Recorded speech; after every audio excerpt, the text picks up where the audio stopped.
All right, welcome. Thank you everyone for joining us tonight. We are in our second installment of Incorporation Straight Talk. Tonight, Walter and I are very pleased to have with us a very special guest.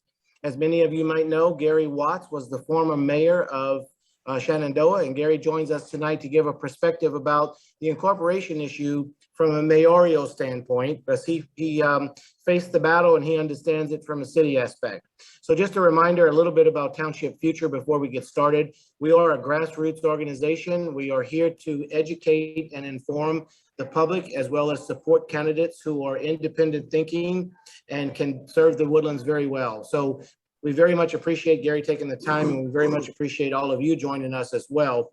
So we're going to get started with that in just a few minutes, but I want to give Walter a chance to talk about some housekeeping issues and how to ask questions and so forth, because it is our intention to hopefully answer all of your questions with very straightforward and direct answers. So Walter, if you can just give us a little housekeeping tidbits, we'll go from there. Thank you, Ted. Good evening, everyone. My name is Walter Cook. I'm also a member of the steering committee of Township Future, and we're delighted to bring you our second installment of Incorporation Straight Talk. We will have time for question and answers, so if you would use your chat feature to send up your questions, we will do our best to answer them. If we don't know the answers, we will do our best to get you an answer later. Quickly, I want to talk about early voting. Early voting is underway. It started Monday, the South County Community Center. And also for those of you who live in Creekside, at Lone Star Creekside, Ted more than I, have been working the South County location. Voting has been extremely light. Monday, 728 voters voted in all of the Woodlands. And yesterday, 782 people voted. So please get out and vote. Early voting is a great time to vote. You can vote in any early voting location in Montgomery County if you're a Montgomery County resident, and in Harris County if you're a Harris County resident. Very important to get out and vote. Get your friends and neighbors to get out and vote. This is the most important election we've ever held in the Woodlands. And whether the ultimate result is for or against, it would really be terrible if we had a low turnout. We need to get everybody out so they can express their opinion on this vital issue. So please vote. The weather's nice. There's no lines, lots of convenient parking. All right, I've done my early voting commercial. Ted, please introduce our special guest. And thank you. Let's hear what Mayor Watts has to say about the issue. Perfect, thanks. Well, as Walter said, we are well into the voting process already about this very important issue. So we want to get a take from a different perspective, right? Gary has no skin in the game as a former mayor of Shenandoah. He still currently lives in Shenandoah, although he has lived in and around the Woodlands for many, many years. So he's very familiar with the area, of course. But we thought we'd, again, just get his perspective from being a mayor and what some of the pitfalls of a city might look like, and something that we might expect if we were to incorporate and face some of those pitfalls. So Gary, just take just a minute, if you will, to tell us a little bit about your tenure as mayor. How long did you serve? What was the population of Shenandoah? Maybe what did the city council look like? So just give the viewers just a little bit of your background for now, and then we'll get started into some heated questions in a minute. Very good. Thank you, Ted. I'm happy to be here, by the way. I got started in the city of Shenandoah as a councilman. I actually read in the paper that the city of Shenandoah elections were called off because of lack of candidates. So I went over and applied, and with a few other people, and I got the position. So I served on council position 5 for a 2-year term. All the terms were for 2 years. After that, I thought that my business background and my training could help the city a little bit. So I decided to run for mayor, and I was unopposed and was elected for 3 terms, 2 years each. And so I learned a lot. My background wasn't politics, but I certainly learned a lot, and I started running the city more like a business rather than a local truck stop. So that's my background, and I've enjoyed it, and I think I can help you with some of your answers. Good. Well, thank you, Gary. And I know we're going to get into some specifics in just a minute, but let's take just a second, because you have lived here for a long time. Just give us your general overview of your thoughts about what's happening with this incorporation issue in the Woodlands itself. And again, we get that you come from a different perspective, and some people may say, well, why would you have the mayor of Shenandoah on there when he doesn't even live in the city? Well, it's precisely because you don't live in the Woodlands that we want to ask you some of these questions. So kind of just give us your overview. Well, I moved here 26 years ago, and I built 3 houses in the Woodlands. I know almost everybody on the boards and the previous boards. I've always loved this community, and there's just no way, when you look at what you've established here without any government interference. I'm talking about Uncle Sam government. And I certainly don't think that a one-time pandemic, lifetime pandemic is worth incorporating into a city for $30 million. Look what you've done already in the Woodlands without any help other than local township taxes. In the old days, we used to call it homeowners fees or association fees, and county money. And I think one of the things that I really enjoy about the Woodlands is that you do get so much help from the county. I mean, they take care of your libraries, some of your parks. They run the court system, the public safety, the EMS, the jails. They run the elections. They collect the tax, and they have all these social services. So that's for a community of 130,000, which is the largest voting district in Montgomery County. That Conroe is only 84,000 as of 2019. You've got everything you wanted, and the things you did, things you wanted that people were yelling about, you got through legislation. So if there's anything that's off the table or you want put back on the table, call your legislator. You got the Regional Participation Act, so you didn't get annexed by Conroe and the city of Shenandoah.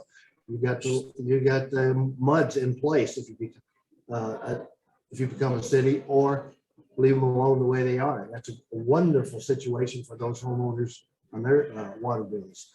And there was a third thing that we got, and I forgot what it was, but that's okay. I can come back to it. I love the community. Somebody called me up the other day and said, why are you stating no vote? I said, I love the amenities. I love the 220 miles of parks and pathways, 30% green space. I love the villages, the retail establishment, the high-end restaurants, the accessibility to the airports and the freeways. And what is there not to like? Your number one community in the country. You even have it on those little trolleys now. Everywhere. Yeah. I have a tendency to ramble a little bit, Ted, so just kind of throw a rag up in the air. We will. So just so the viewers know, we are actually sitting in Landry's along the waterway. So you may see a trolley go by, and we decided to kind of take it to the streets, so to speak.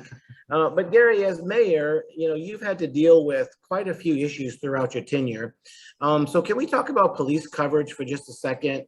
We know that there have been many people throughout the community who have questioned the validity, I guess, of some of the numbers in the proposal for policing. And you've had to deal with that firsthand, being the mayor of a city. So can you tell us, in your own mind, just from a policing standpoint, we want you just to elaborate on the many facets that relate to the policing just in itself. And there's many other things that go on in the city, but let's talk for just a minute about the policing aspect and maybe some of the things that we've not thought of. Well, there's a lot of hidden costs in policing. If you look at and I think that the two outside consultants that Howard Hughes are right on target. They said they're missing these things. I mean, these policemen, they need bullets. They go to the practice range. The uniforms they have. They've got tasers. They've got guns. They've got badges. They've got Teflon vests. They have all this safety equipment, and that's just the start of it. Inside their cars is probably $50,000 each of computers and lights and communication systems.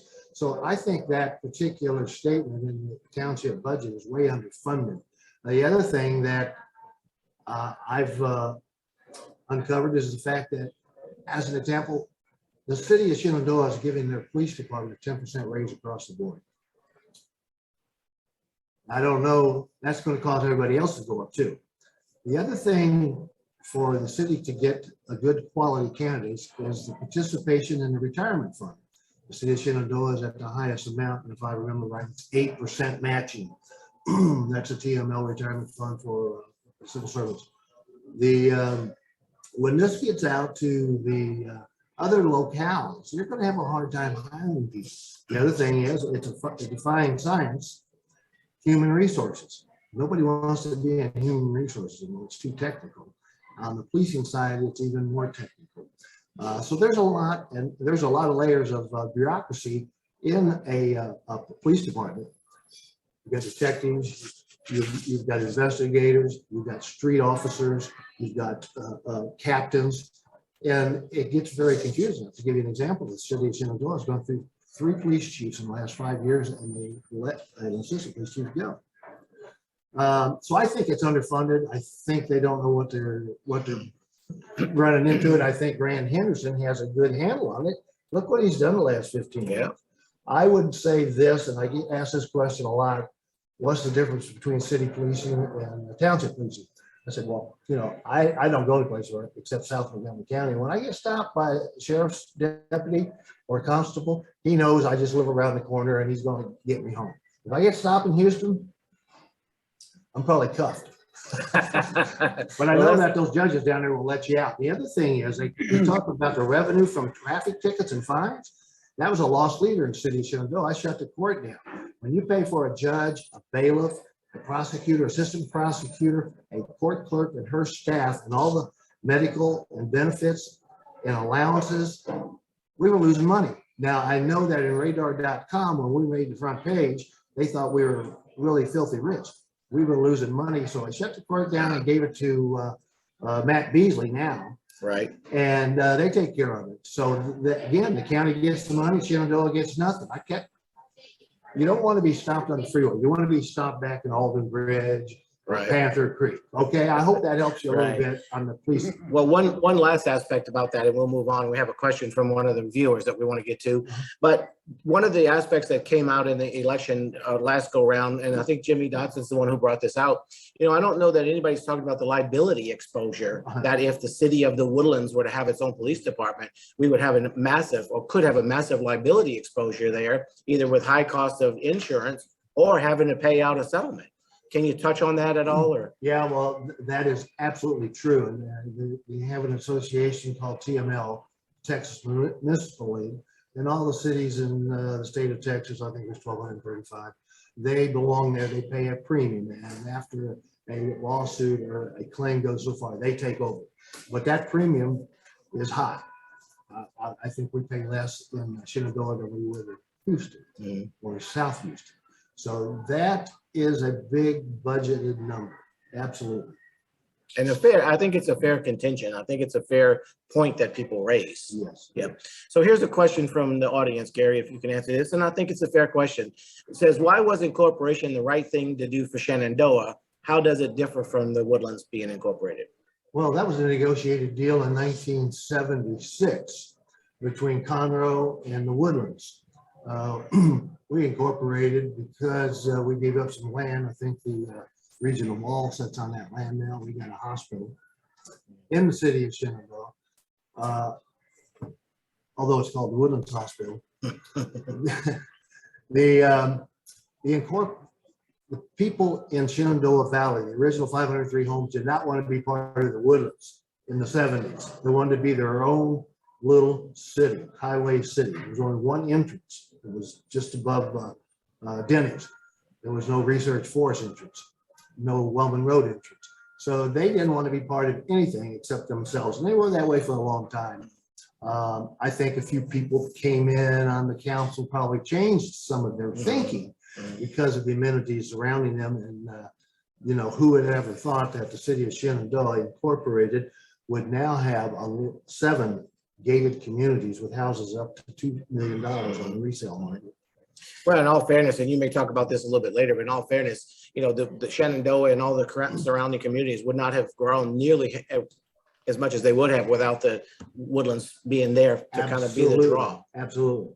Good. And it's grown exponentially since we started working with the Woodlands and Conroe and East County and South. And we have 3 commissioners. They tag us on, they're contiguous on 3 sides: Riley, Nowak, and Metz. So we're constantly needed a political figure, and I thought I did a pretty good job there of getting coordination and getting that city group back into the groove and working with people in South Montgomery County. You may not recall this, Gary, but when I was on the TWA board, we had an issue between the boundaries of the Woodlands and what was going on in Shenandoah, and you guys were proposing to build a building that was going to be too high and overlooking the backyards of the neighbors that were in the Woodlands.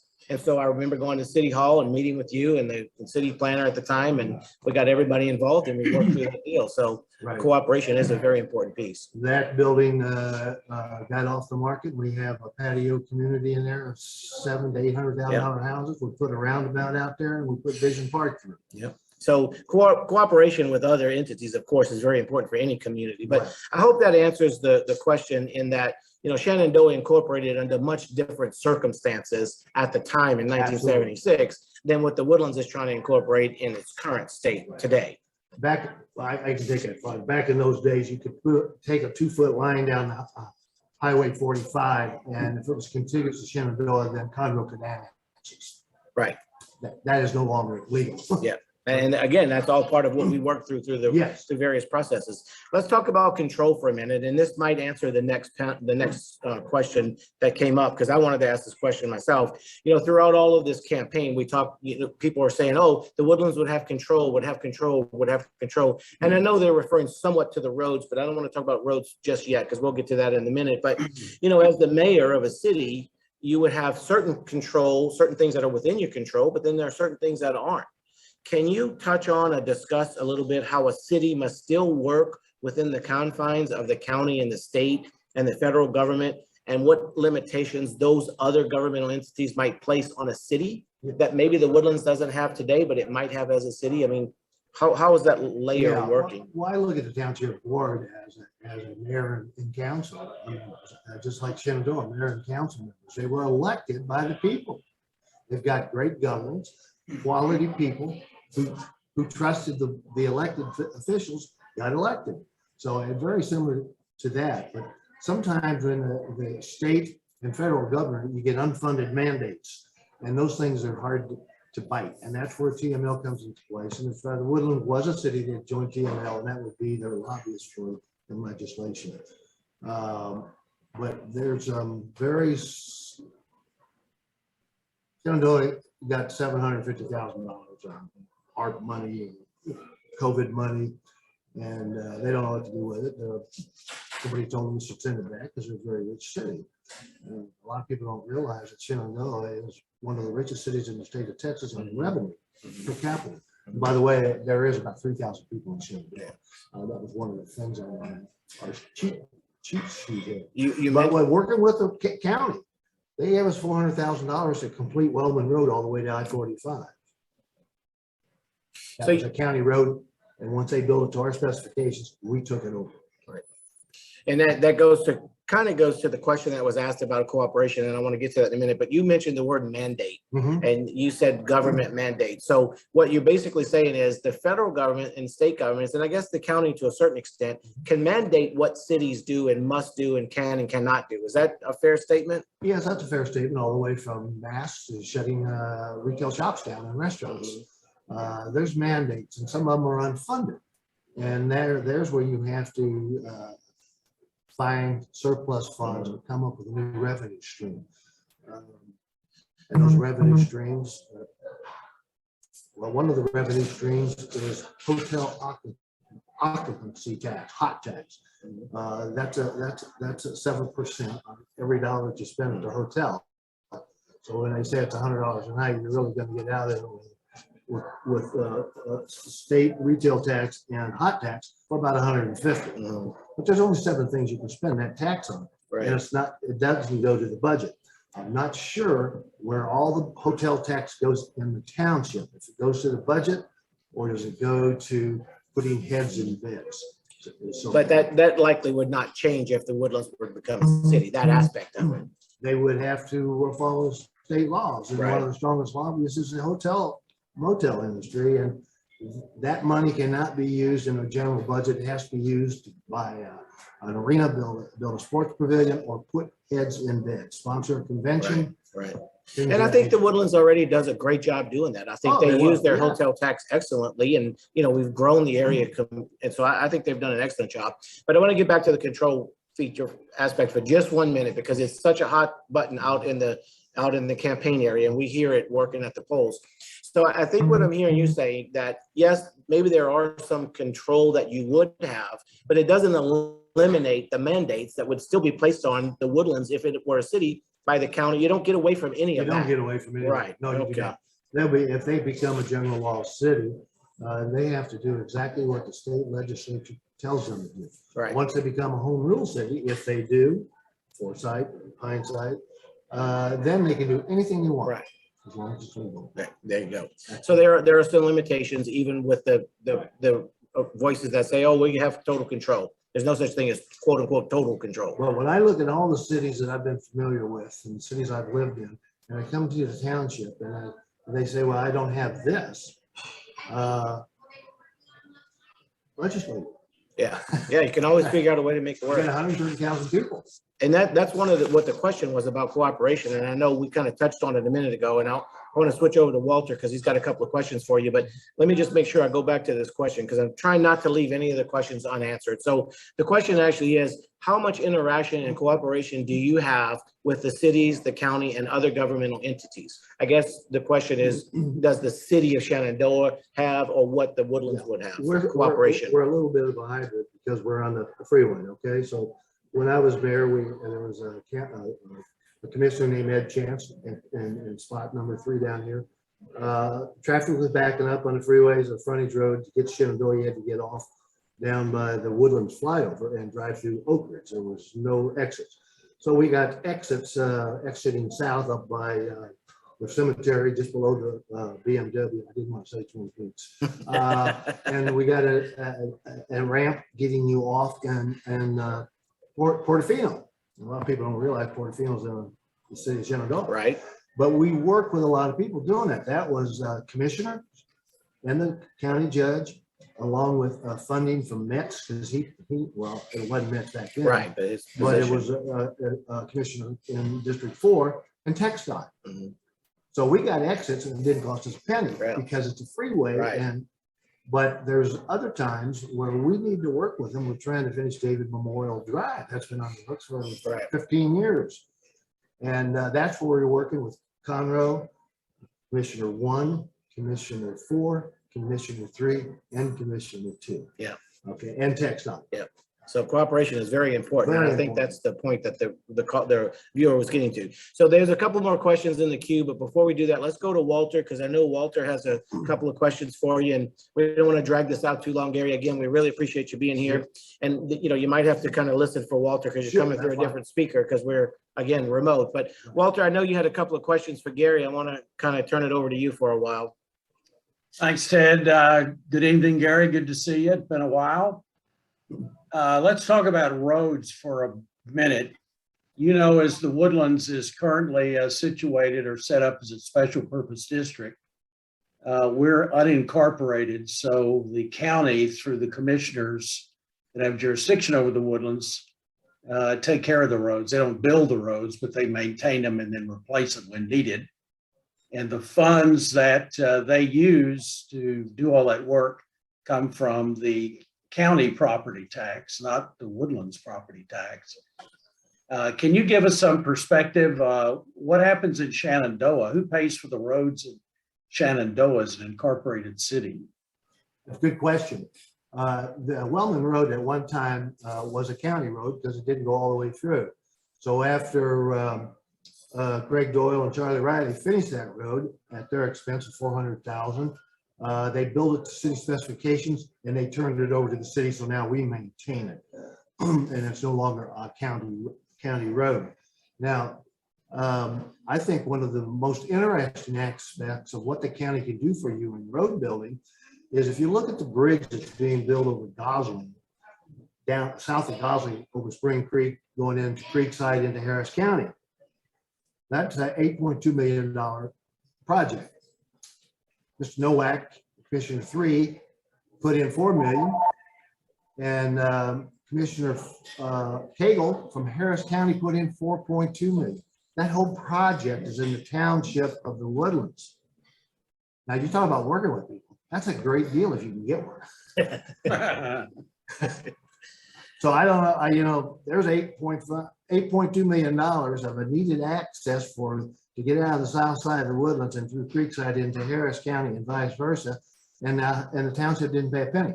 That's how you work with county, multiple counties, TxDOT, and things of that nature, because we have a freeway up in front of both of us, whether it's the township or Shenandoah or Oak Ridge. TxDOT's going to get into the fray somehow. Gary, Walter, excuse me one second. I know you got another question, but since it's about roads, this question came up from a viewer, and I think this might kind of go to what Gary's saying. The question is, can you please provide a real example of a mandate specifically having to do with roads? Please use an example from Shenandoah. Well, we're so small over there. I probably can't come up with one that I've been out of office for 6 years, a mandate. I'd have to think about that one and go back and. Well, what a good example, as an example, would a good mandate be that even though you're a city, the state can still control in certain parts of your jurisdiction, the speed limit or what type of road to build or what type of road not to build? And well, they control the speed limit, and that's a good question. The speed limit in a general law city, which is governed by the state legislature, which is what Shenandoah is, our general law city, is 25 miles an hour in the residential area. The speed limit in Shenandoah residential area is 20. So if you get a ticket for going 25, you're going to get out of it. The police know that. well, the city has the ability to go under the limit, but not go over the limit. Absolutely. So that's a mandate that the state imposes. Okay, but we had to buy the signs. Well, So that may be a small one, reversal mandate, but if they decide to say all our police cars need the new Sony two-way radios or something, we didn't put that in the budget. But we need to tie in with Conroe's emergency management system. So we have to come up with the funds to do that mandate, because it's a general law city. We have to do what the state legislature tells us to do. Once you get to be a home rule city, you get to do anything you want, as long as it's legal. I hope that helps. Yeah, I think that answered the viewer's question. All right, Walter, I'm sorry, I didn't mean to interject there. Oh, that's fine. Well, to get back to the Gosling Bridge issue, if I'm hearing you right, if the Woodlands was incorporated, it would have been, I guess, the mayor of the Woodlands or head of the road and bridge department that would have been negotiating with Commissioner Cagle in Harris County about funding. And if the numbers remained the same, $4 million from the township side, that money would have come strictly out of the pockets of Woodlands taxpayers. But since the county negotiated that agreement, the money comes out of county taxpayers' pockets, and in effect, the county is subsidizing a road that's primarily going to benefit the Woodlands. Is that a fair summary? Yeah, and here's my answer to that. I gave this to a few people the other day. You know, we've got a little over 600,000 people in Montgomery County, 130 out here in the Woodlands, and in so many words, those other 500,000 are subsidizing the Woodlands. Don't say nothing. And as far as governance, I mean, your judges, your commissioners, your constable, your sheriff, your board of directors, we're all elected by Montgomery County residents. So whatever controls in place, you elected them. You mean by the Woodlands residents who live in Montgomery County? Yeah, exactly.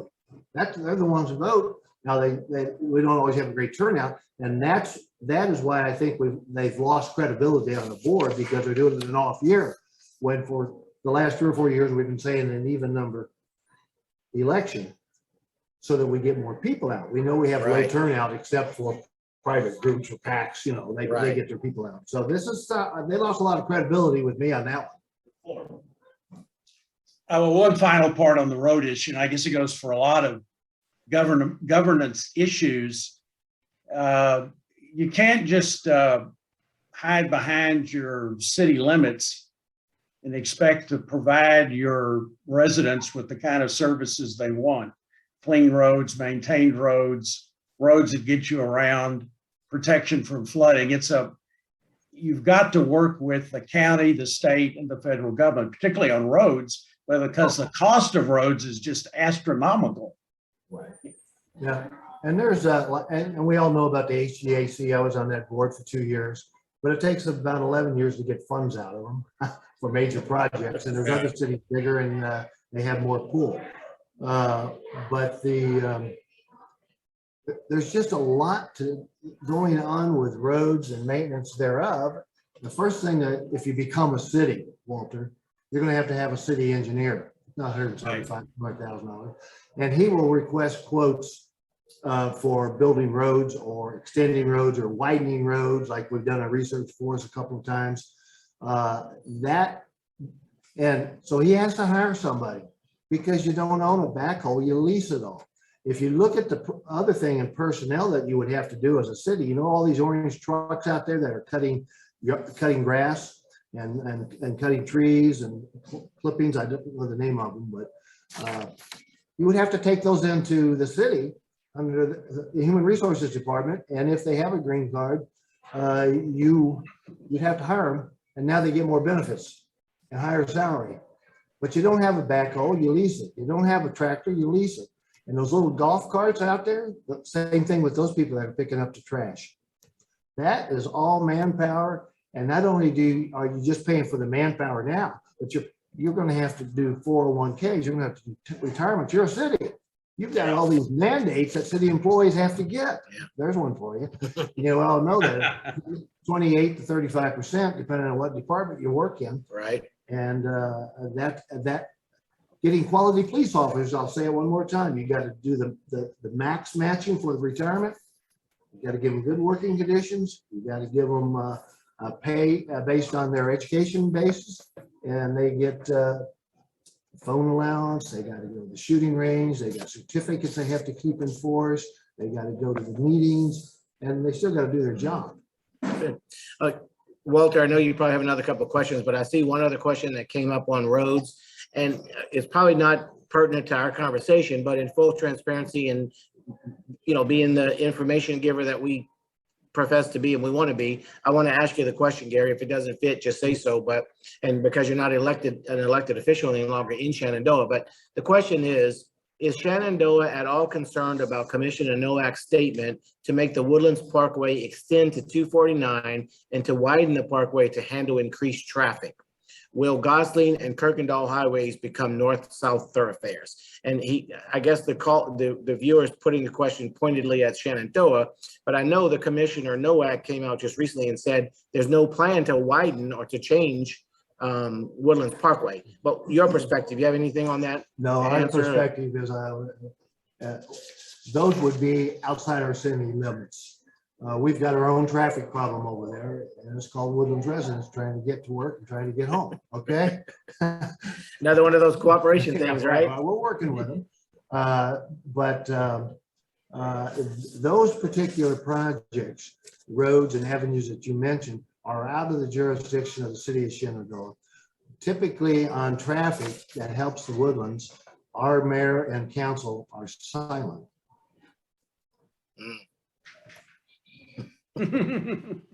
Once again, well, good. Thanks for that. I'm sorry, Walter. I just wanted to make sure we get these questions answered.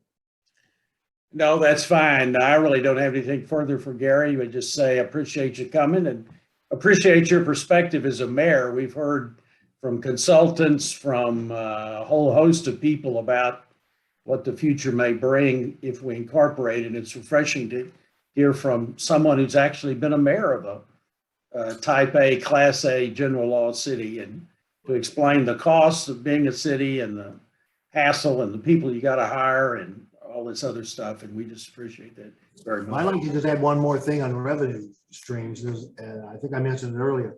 somebody needs to do a down and dirty study on that court, because like I said, I shut mine down because we were losing $500,000 a year. And that's a small city. Just because you write tickets doesn't mean it's profitable. The first $3 goes to the judge's retirement fund. The state, by the way, it goes to the state, then it comes back. And they take a service fee. They're taking the same amount of service fee as they were in 1952, and even with computers. So that $50 ticket, you might get a few bucks back, but then they're designated for DWI traffic and patrol. So it's not paying for the judge, the court clerk, the bailiff, the prosecutor, assistant prosecutor, and all the clerks that are in that department. I would do a hard study on whether, because I think the township mentioned that's a revenue stream. Yeah. Well, They're getting a revenue stream on the utilities, by using the easement. Whatever they charge as the easement fee, 25 cents. They're going to add that back. The utility is going to charge you. Look at your gas electric bill. If the township charges a fee for the utility easement, that utility is going to put it back on your bill. Just look at it. Mostly a tax. Here's what you owe. So I think that's like double taxation. But the last time that happened, there was a party in Boston. Walter, I don't have a clock in front of me, so I'm not looking at the time, but are you giving Gary the hook, or do we have time? Or do we have time for one more question? Oh, sure. No, it's just 7:37, so we got plenty of time. Okay, good. Thanks. I don't have my clock in front of me, but Gary, there is one other point that came up, and I've heard it over and over again, and maybe you can address this again from your perspective as a former mayor, is zoning. We hear it all the time that if the Woodlands were a city, we would be able to create zoning. But the question is, even if we have zoning in place, does that negate covenants and deed restrictions and all of that? Does it really change the dynamic of what somebody can do on their own land? Not really. There's all kinds of things, and Walter can probably tell you as an attorney, there's things that can be grandfathered. But I will tell you that a developer who has a project doesn't want Section 8 houses or low-income houses or apartments next to his gated community. They've been in the business forever. They know how to make money, and they should be able to earn some money. And people love their houses, love their floor plans, love the community. I don't think that's going to change the restrictions or covenants, but that keeps what I call the riffraff builder from building next door. No zoning in Houston. How do you like that? Okay, they're a city. What was their foresight? Well, the foresight for the builders up here is first of all, you have to be approved financially. You got to have a great track plan, great track record, and you've got to build to their specifications. I think that's good. Without that deed restrictions or covenants, there's no telling what you would get. So you need it. You need zoning, but you've already got it. Well, I guess that's the key. I mean, do we have the level of quote unquote zoning or protection that is going to protect us going forward? Okay, so I would say, you mean like Houston or Conroe or Panorama Village? What is the zoning in the streets in Plum Village? Anybody follow that with Mr. Dolcefino? You can't even get the school buses through the roads that the developer built. And the mayor resigned. There was all kinds of problems because they didn't know what the heck they were doing. The developer sold all this property, and you can't get to it on city streets. He was supposed to build the streets according to city specifications, and once that's done, they take him in. They didn't build them, so they didn't take them. Now you can't even get through Plum Road. It's crazy. And there's several people like that. There's several cities like that. Good. Well, thank you, Gary. You give us a lot of perspective. As Walter said, you come at it from a different approach, and we really appreciate that. And, our focus here at Township Future is to be, again, as transparent as we can be, but we want to make sure we get some good, solid information out there. So I think you did a good job in helping us understand from a city perspective some issues. I just got one last thought for you before we got a couple other questions to get to. But so I hear a lot of people saying, oh, let's get rid of the developer. Let's get rid of the developer. The developer is ruining or could ruin our community and whatever. Do you see this as as it realistic at all and could be done? And so give us your perspective about just overall development. You've been in the community for a long time, and I recognize you don't live in the Woodlands anymore, but you once did.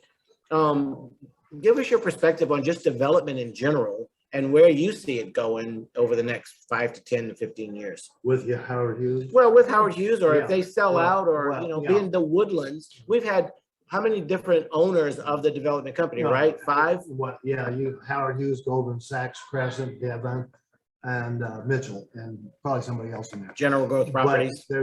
these people are interested in their ROI, return on investment.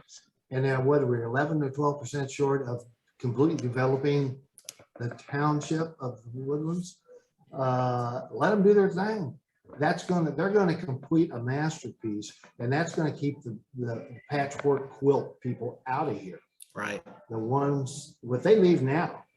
I mean, so you don't want any trucks coming through the parkway. So I don't know how HEB and Kroger's are gonna get to work, you know, with all their goods and stuff. Right, how we're You gonna get just food. can't do that. Right. People have right of entry. Right. Well, we have to be realistic, and that's the whole key. You know, we Right, but I can't- think this whole thing that George Mitchell had, his legacy is coming to fruition in the next few years. Right, And this may be a walk away, or they may stick around because they own a lot of property. right, right. Well, good. Well, thank you. Okay. And again, Gary, thank you so much for your perspective. We really appreciate it. Walter, we have one other question that popped up while we were chatting with Gary. And we'll get back to Gary in a minute to say goodbye officially. But so this one is, and I guess it's for you really, but I might be able to chime in on it. Says that we realize that we don't have a detailed plan if the voters want to become a city. But if we do, what does it mean to be a temporary governing board? Does anybody know? And then they go on to know, Risa said that he would ask Township Council, but we have not heard anything back. You have anything on that, Walter? Yeah, I looked at the law on this subject, and quite frankly, this has become, in my mind, a real failure on the township's part to figure out what happens if the vote is to incorporate the Woodlands. Basically, under the law, if the vote is to incorporate the Woodlands, the Township Board of Directors must certify the election. Now, there's no deadline to certify the election, so I don't know how long they could take. But any of it, the minute they certify the election, the township as a special district, all of its assets and liabilities automatically, without any other act or piece of paper, transfer to the new city of the Woodlands, and the township board is automatically dissolved. So at that point, you have a skeleton city with no staff, with nobody to run it, that's got, you know, liabilities, bonded indebtedness it's got to pay, it's got owns buildings, and all of the stuff that the township owns. Now, interestingly, the law says that the township board, although it's officially gone, continues on. It's kind of like a ghost board as a temporary governing board. And its only statutory duty is to call the election for the first election for the mayor and 5 aldermen of the city of the Woodlands. Again, I couldn't find any deadline for them to call that election. And there's nothing in the statutes that say whether or not, while this temporary governing board is in place, what it can and cannot do. Can it act like an elected mayor and alderman of the city of the Woodlands and pass ordinances and do whatever else a Class A city could do? Does it have no power except to call the first election? Nobody knows. And this, you know, their township has simply not addressed this issue. You know, what happens? You got to call the election on a mandated election date. So what happens in the interim? You know, who's running what? Can this board hire staff for the city? Can it, you know, in effect, run the new city?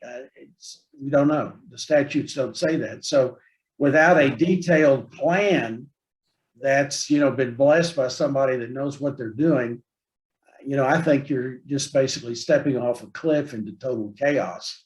Well, I do know that Chairman Bunch, this question or some version of the question came up as far as timing goes. And Chairman Bunch told the College Park Village Association on Monday that if the election passes and we vote to incorporate, there would be an election in May to elect the mayor and city council. So I guess that's the next scheduled sanctioned election date or period would be May of 2022. So he did say that as far as the timing mechanism goes. I'm not sure what happens in between that, but I guess that's kind of. He also said we'd have the incorporation vote on an even year and that there'd be all these surveys. And so, take whatever Chairman Bunch says with a grain of salt. I'm just reporting it because it kind of goes to the question. Did you want to chime in on that, Gary? Or? Well, I think that he's exactly right. What happens is, where's your health inspector, your building inspector, your code inspector, you're probably got a fire inspector because of the Woodlands Fire Department.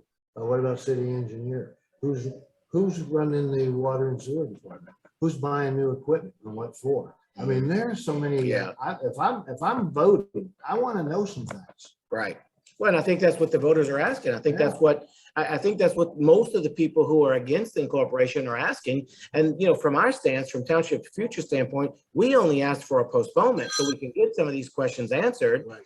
We asked them not to put it on the ballot this year and they chose to do so. Right. So now we're all floundering, if they would have just given us one more year, we might have been able to answer some of these questions. And I want to know what if they become a city, what are they going to do with these water rates that are escalating, doubling and tripling, and with the SJRA, the groundwater ground authority, going all the way to Supreme Court and losing. Yeah, there's a lot of unknowns. Walter, before we kind of go to some closing comments, there is one other question that came up. And I want to get to that in just a second. And let me find it right here. It says the viewer says, I keep hearing that Howard Hughes can do anything they want as it regards to development. Is this true? ILUD changes must go through the DSC, which is somewhat resident controlled or somewhat resident input. And then it says covenant and deed restrictions apply. So there's some limitations. May have covered most of this. The viewer saying we may have covered most of it as they were typing. And further, they say we are a planned community, so no need for zoning, which kind of makes sense. Been planned. But Walter, you want to chime in on that as it relates to the ILUD or any changes that have to be made for development? Sure. Redevelopment, I guess. We are a planned community, and what that means in the Woodlands is that the covenants, the old, what we refer to as the WCA covenants, the TWA covenants, and the commercial property owners covenants are still in place, and they place some restrictions on land use in the Woodlands. Moreover, the developer imposes on some tracts of land these initial land use designations. I think it's mainly in the residential areas where they'll record a restriction. You can only use land for single family houses or things of that nature. Now, all projects have got to go through several layers of review. Since we're in the ETJ of Harris County, you got to go through the Harris County planning department and get your land platted. And there's some restrictions that may be applied at that level. Then first you need to go through the local plan review committees, the appropriate one, depending on what you're going to do. And they have the opportunity to look at what you're doing and make suggestions and actually deny you a compliance certificate if you don't build what you say you're going to build. And that means you can't use your property until you get one of those compliance certificates. So you've got several layers of review that are in place for all projects. Now, we talked about zoning. In my view, you could have a zoning ordinance, but it would be on top of all these existing recorded restrictions, and probably, well, it would depend upon the piece of property. All a zoning ordinance would do would allow this new city council to impose kind of retribution zoning, add more restrictions on land, which would further reduce the marketability or the use of that property. And, that's the last thing we want in a growing community. We need to be developer friendly. We need to have a regulatory scheme that makes sense, but that doesn't run off people who want to spend a bunch of money in our community building buildings and building houses. So that's basically what we have in place. It won't go away. There is a court case, I think, or maybe a statute that's kind of frightening, that says basically a city council can either pass a zoning ordinance, enforce it, or enforce existing restrictions and covenants, which, it would be kind of bizarre if the city council, aldermen of the city of the Woodlands decided to pass a zoning ordinance and not enforce our existing covenants. I mean, that would open the door. The covenants say any homeowner can enforce them. So you would, you could see homeowners trying to enforce the covenants. You could see homeowners maybe trying to resurrect the community associations. So it's kind of like what would happen if we actually voted to incorporate. We just don't know, what a city, an alderman, group of aldermen, city council of the Woodlands would do with respect to so many issues. And again, it's just, we're marching off into the unknown. Yeah. Walter, I heard you say this a couple of times in your narrative there about, restrictions and zoning and covenants and so forth. It sounds like every layer that you mentioned is a layer of protection. So that whether we had quote unquote city zoning or not, it sounds like the layers that we have to go through in order for somebody to do redevelopment or develop areas that haven't been developed yet, there's enough restrictions in place, and then there's enough covenants and deed restrictions and so forth in place that kind of we would be kept in check, whether we had a zoning department or a zoning ordinance or not. Is that kind of what I'm hearing you saying? Yeah, that's generally correct. And then when you have a situation where enough people feel that the developers overstepped its bounds, you have the Mitchell Island situation. Howard Hughes wanted to replant that land. It was originally planted for large lots that would sell in the $3 to $4 million range. Well, there's no market for lots of that size and cost, so they wanted to replant it to have what smaller lots they could sell for $1 million or so, which increased the density and potentially increased the traffic. And the people at East Shore didn't like that. So the developer and the people at East Shore got together and worked out a compromise plan that, like all compromises, I'm sure it didn't suit everybody, but it suited enough people to get a plan in place so that the developer knew and the citizens knew that there was a way forward that would achieve everybody's goals to a large extent. And that's one thing I don't think we emphasize enough. This community is historically good at sitting down and working things out. It doesn't always happen, but virtually every time there is some issue, we get together, a developer, gets together and we work it out. We figure out a compromise that suits most of the people.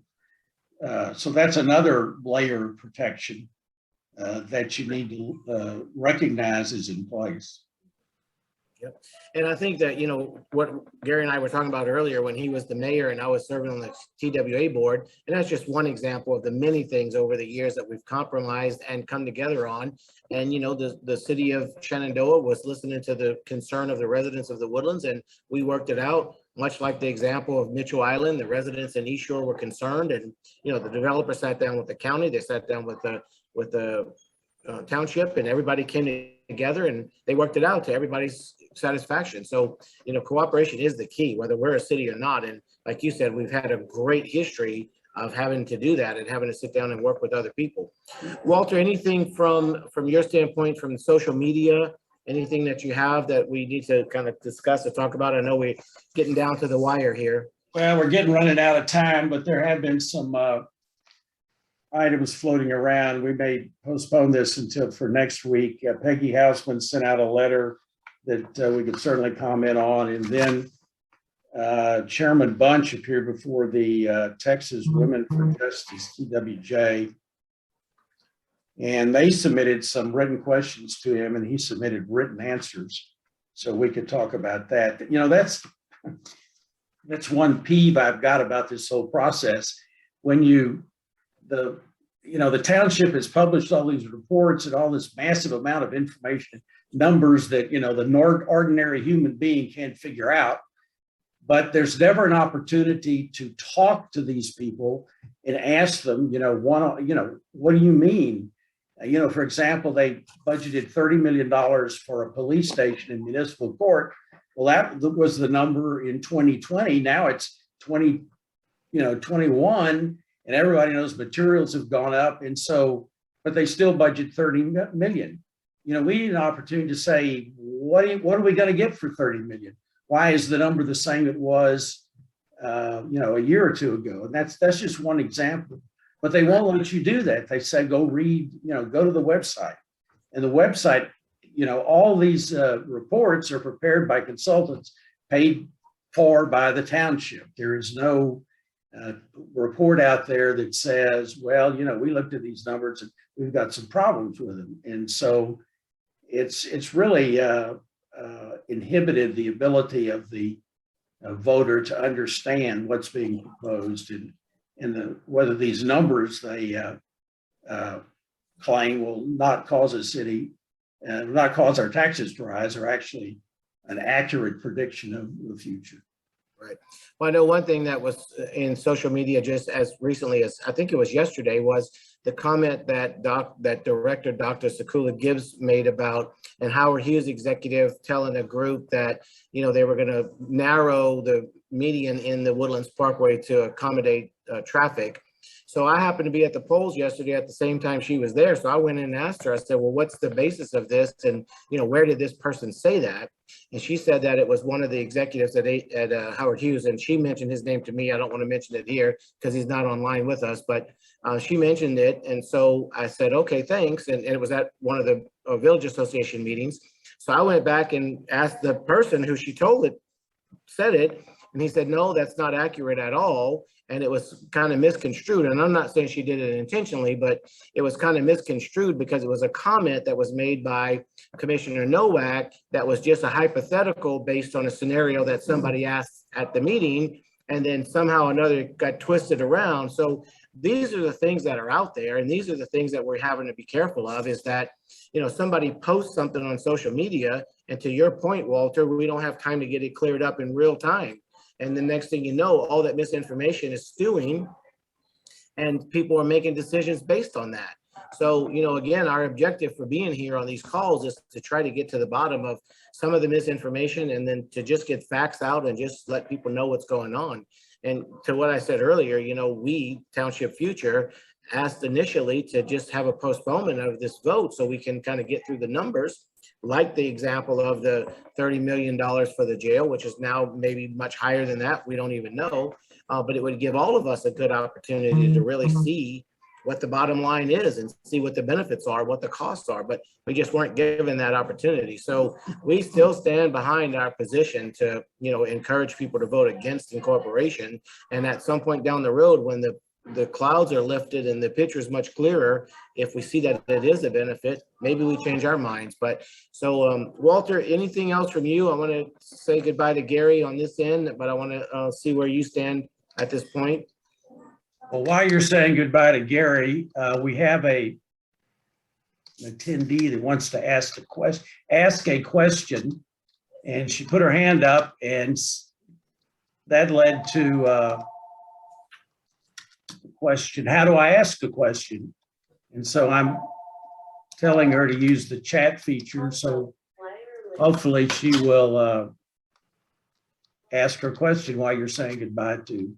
Okay, and I see it's coming up. So let me tell Gary, thank you very much, Gary, once again for joining us.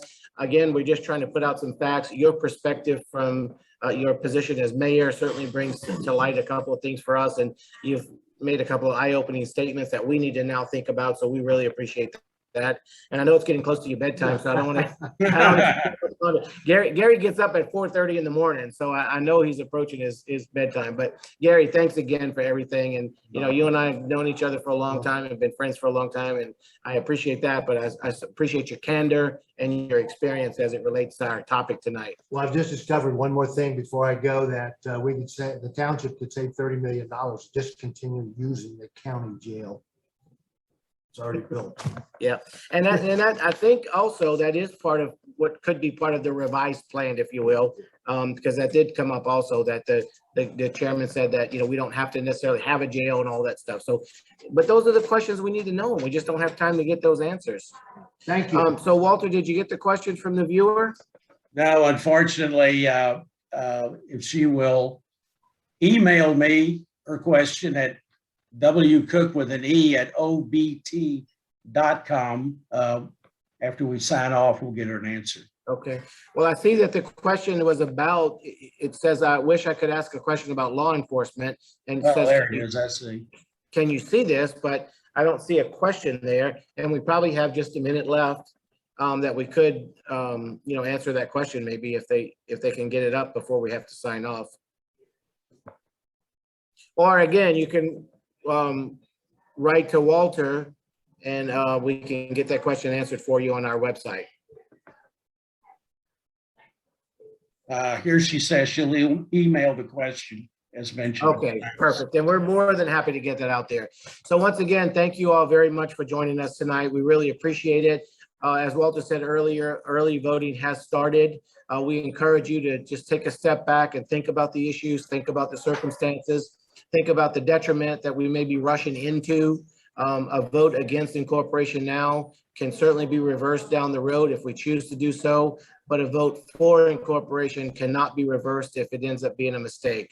So Walter and I will be back next week at the same time. I don't know which location we'll be coming from. Tonight we're at Landry's along the waterway. Maybe we should say, where's Ted, and just make that a new feature of our presentation. But thanks again to Gary Watts, the former mayor of Shenandoah, for joining us. We really appreciate that. Thank you, Walter, and thank you to all the viewers. And Walter, I'll turn it back over to you to sign us off. All right. Well, everybody have a good evening. Thank you for showing up, and join us next week when we again will provide straight talk about incorporation. Right, Walter, before you sign us off, another viewer is helping us to advise the viewer who had the question about policing to go to our website, townshipfuture.org, and go to the incorporation link, item number 6 on those false statements that we have may answer that question for the viewer. So townshipfuture.org, incorporation, item number 6. Sorry, Walter, I didn't mean to jump in there. No, that's fine. But if the viewer would like to email me, that's perfectly all right. I'll be happy to come up with an answer or find an answer. Perfect. Thank you all very much. We appreciate it. Good night.